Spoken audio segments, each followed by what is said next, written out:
नमस्कार. सरळ आणि सोपी भगवद्गीता या सिरीजच्या 19व्या भागात आपल्या सर्वांचं स्वागत.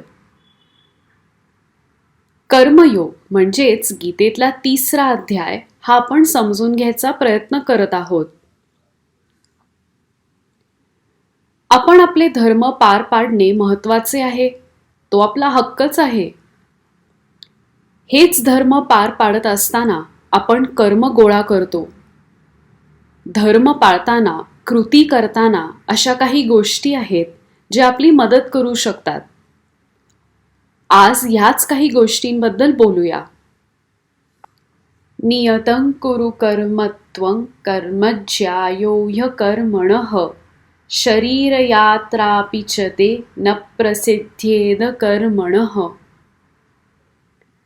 ह्या श्लोकात श्रीकृष्ण अर्जुनाला सांगतात की तू स्वतःला अनिवार्य कामात म्हणजे ऑब्लिगेटरी ड्युटीजमध्ये व्यस्त ठेव, कारण कृती ही निष्क्रियतेपेक्षा श्रेष्ठ आहे. जर आपण काहीच काम केले नाही तर आपल्या शरीराची देखभाल करणे देखील शक्य होणार नाही. मागच्या भागात आपण आत्ममग्न म्हणजे सेल्फ अब्झॉर्ब आणि आत्मज्ञानी म्हणजे एनलाइटन्ड सोल्स अशा 2 प्रकारच्या व्यक्तींबद्दल बोललो. त्याचबरोबर लोक पाप का करतात ह्या प्रश्नाचं उत्तर आपण शोधत होतो. एकच उत्तर आहे असं नाही, पण एवढे नक्की की आपले डिझायर्स म्हणजे आपल्या इच्छा आपल्याला पाप करण्यास भाग पाडतात. इच्छांवर ताबा आणि आपल्या इंद्रियांवर नियंत्रण ठेवले तर जगणे आपल्यासाठी सोपे होईल. आतापर्यंत आपल्याला काही गोष्टी श्रीकृष्ण आणि अर्जुन यांच्या संवादातून कळल्या आहेत. एक तर म्हणजे आपण आपले कर्तव्य जसे आहे तसे पार पाडले पाहिजे आणि त्या बदल्यात कशाचीही अपेक्षा न ठेवता. आणि दुसरे म्हणजे काम करताना आपण आपल्या बुद्धीच्या शक्तीचा वापर केला पाहिजे. हीच बुद्धी आपल्या इच्छांपासून अलिप्त किंवा डिटॅच्ड राहण्यास मदत करते. त्यामुळे आपण आणखी चांगली कामगिरी करू शकतो. आपण अनेकदा ऐकले आहे की पृथ्वीवर सर्व प्रकारचे लोक आहेत. प्रत्येकाचा जीवनाकडे पाहण्याचा दृष्टिकोन वेगळा आहे. कोणत्याही 2 व्यक्ती एकासारख्या नाहीत, हे असं तुम्ही देखील बोलला असाल. जर आपण सगळे वेगवेगळे आहोत तर आपण सर्वांनी आत्मज्ञानासाठी समान मार्ग निवडणे हे योग्य आहे का? असा प्रश्न देखील आपल्याला पडू शकतो. श्रीकृष्णांनी अर्जुनाला दिलेल्या मार्गदर्शनात आपल्याला ह्याचं उत्तर मिळू शकेल. काम, कर्तव्य आणि कर्म हे आपण एका सोप्या पद्धतीने समजण्याचा प्रयत्न करूया. समज एके दिवशी आपण पडलो आणि आपल्याला जराशी जखम झाली. जखम बरी करायची असेल तर त्याच्यावर उपचार करणे गरजेचे आहे. आधी आपण जखम नीट धुवून पुसून घेतो. त्या जखमेला एखादे अँटीसेप्टिक लावतो. गरज वाटली तर बँडेज लावतो. जखम लगेच तर काही बरी होत नाही, थोडे दिवस जातातच. रोज आपण या जखमेवर लक्ष ठेवतो. वाटलं तर एखादे मलम आपण लावतो आणि त्याची रोज काळजी घेतो.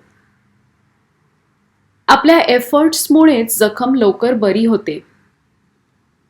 त्या जखमेवर जर चुकून सुद्धा काही पडले किंवा धक्का लागला तर आपल्याला त्रास होतो आणि कदाचित तीच जखम बरी व्हायला अजून वेळ लागू शकतो. आपल्या कर्मांचे थोडे असेच आहे. आपल्या हातून काहीतरी चुकीचे घडले असेल तर ते बरोबर करायला आपल्याला काही गोष्टी करणे गरजेचे आहे.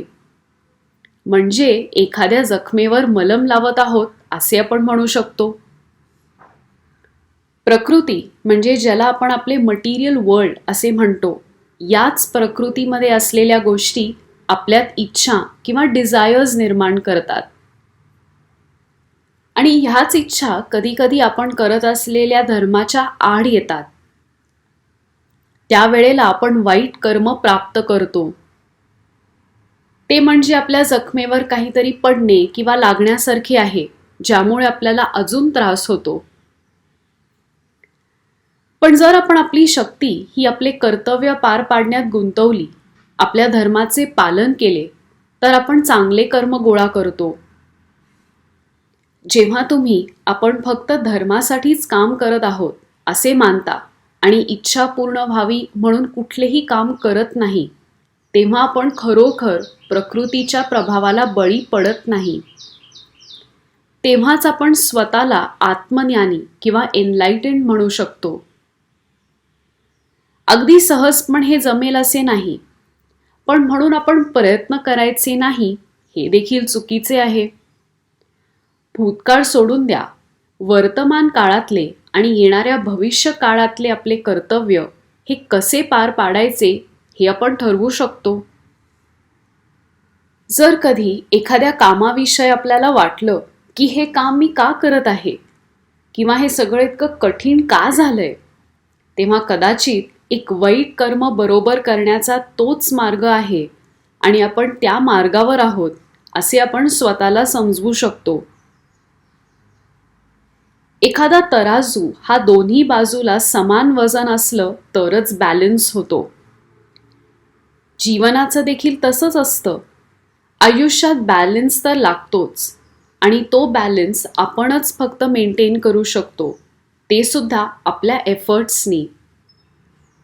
भेटूया पुढच्या भागात. धन्यवाद.